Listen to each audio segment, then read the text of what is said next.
prawn biryani my style. So the ingredients that we need for this quick prawn biryani is I've taken 2 cups of basmati rice. Now in South India we use a lot of this rice called Zeeraka Samba rice, and this has got the same flavor of the biryani, the long biryani rice, but they are shorter. Soaked it for half an hour and then drain the water.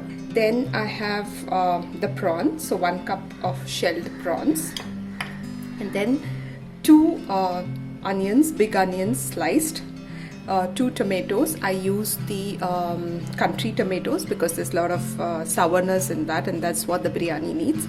So 2 country tomatoes, half a bunch of pudina and half a bunch of coriander leaves, the minced garlic and minced ginger. I have not pasted it. 2 green chilies, half a lime juice is what I will use. Then there's salt, red chili powder, and some garam masala, and of course some khada garam masala. Like these are the khada garam masala that I have: some cinnamon, 1 bay leaf, 2 elaichis, and then cloves. And of course what we will cook it with is the oil, 2 tablespoons of any oil, 2 or 3. If you want your biryani to be more greasy, you can use 3. And of course double the water. Now with water, what I have done is, when I clean the prawn, usually I put the head I make a broth, so I put the head in water and I boil it to get the flavor. You might skip it, so that's how I use the water, but this is totally optional. So let's get to see how we're going to do this. So my pot is hot. I'm going to use the oil. Like I said, 2 tablespoons, 3 tablespoons. It's totally up to you.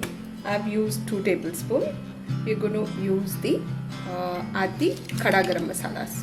When I start getting a nice flavor of that khada garam masala, I'm going to add in my onions. Added in my onions. Now I'm going to fry this well till they become nice and pink, in between the pink and brown. So I'm going to cook it till then. So when they are nice between the red, pink and the brown, I'm going to add the garlic. Like I always say, don't add the ginger garlic together. The ginger tends to burn. So I'm just going to use the garlic now and saute it for a minute or 2. So after 2 minutes of the garlic blending with the onions, I'm using the tomatoes. So I'm going to cook them till they are nice and soft. You may add in the salt at this point of time, just to ensure that the tomatoes are cooking faster. My tomatoes have melted very well. Now I'll use the ginger. Okay, this is the time that you have to add the ginger and just saute it for a minute, not more than that. It's a minute that the ginger is in my pot. Now I add the pudina, dhania, that's the mint leaf, the coriander leaves, and the green chilies. And saute till they are nicely withered and totally incorporated. Now in case you have added less oil and you feel your masala is going dry, add a little of water, no oil, okay? This will only bring the masala together. Don't need to worry at all. Just a pinch to ensure that the masala is nice and moist. Now that the masalas have come together, I'll add chili powder. Now again, chili powder is totally up to the spice level that you want. I'm using 2 teaspoons. You may use more or less. And this is the time I'm also going to use the garam masala or fish masala or biryani masala, whatever you have. So I'm using the fish biryani masala that my friend has given me. I'm using around 1 teaspoon, not more than that. Be very careful when you're using garam masala or any of these biryani masala. They tend to overpower, so be a little careful. So I'm including this too now, and I'm going to saute it for a minute or so.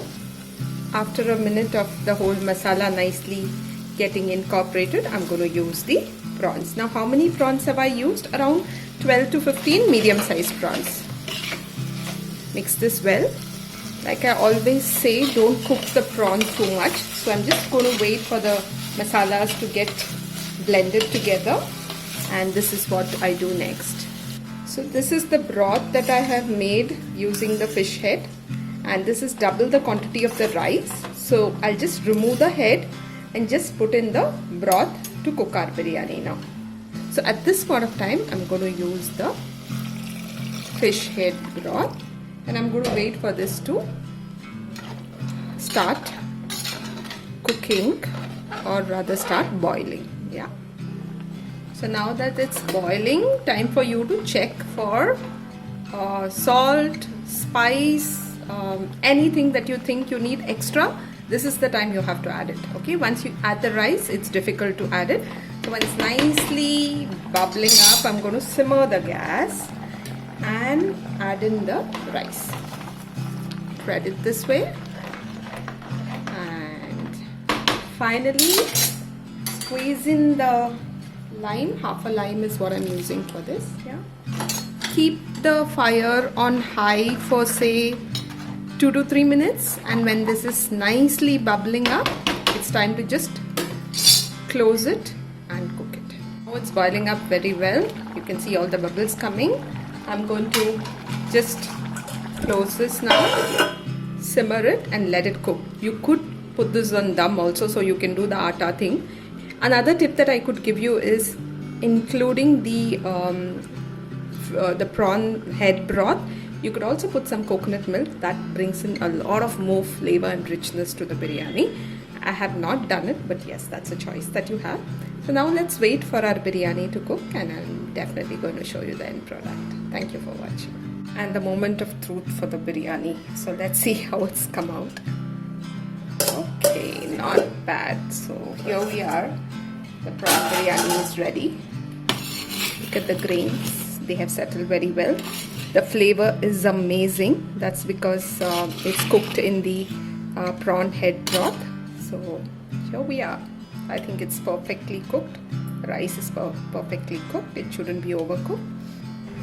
And that's the final presentation for the prawn biryani. So enjoy it and try it. It's a very easy recipe. And do subscribe to my channel, because I have been posting very easy recipes. And in case you think they are great, please do share with your friends and relatives.